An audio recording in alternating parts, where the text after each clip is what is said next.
శ్రీమతే రామానుజన్మ అందరికీ దాసోహమండి. ఈరోజు ధనుర్మాసంలో 27వ రోజు.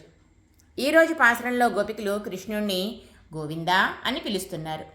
గోపికలతో విహరిస్తూ ఎప్పుడైనా కృష్ణయ్య ఇంటికి రావడం ఆలస్యమైతే గనక ఆ నంద యశోదలో అడిగితే వారికి ఈ గోవుల వల్లనే ఆలస్యమైంది అని చెప్పేవాడు. అటువంటి అవకాశాన్ని ఇచ్చే ఈ గోవులంటే గోపికలకి కృష్ణయ్యకి కూడా ఎంతో ఇష్టం. ఓ గోవిందా, మేము నీ నుంచి ఇప్పుడు పరను పొందాలి.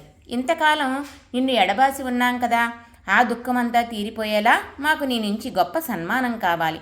అది చూసి లోకులందరూ పొగడాలి అంటూ మాకు చెవులకి, చేతులకి, శిరస్సుకి, ఇలా అన్ని అవయవాలకి కూడా ఎన్నో ఆభరణాలు కావాలి అంటున్నారు. అంతరార్థంలో ఆచార్య సమాశ్రయణము, మంత్రోపదేశము, భగవత్ సమాశ్రయణము, జ్ఞానము, భక్తి, వైరాగ్యము కలగడం, ఇవన్నీ కూడా చెప్తున్నారండి.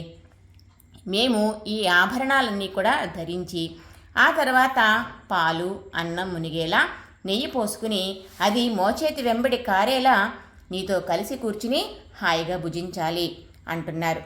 మన పాలకొల్లు అష్టపతి లక్ష్మీనారాయణ స్వామి వారి సన్నిధిలోని ఆండాళ్ళమ్మ జడలో గోపికలు కోరిన ఆభరణాలన్నీ కూడా ఉన్నాయండి. శ్రీమతే రామానుజాయ నమః.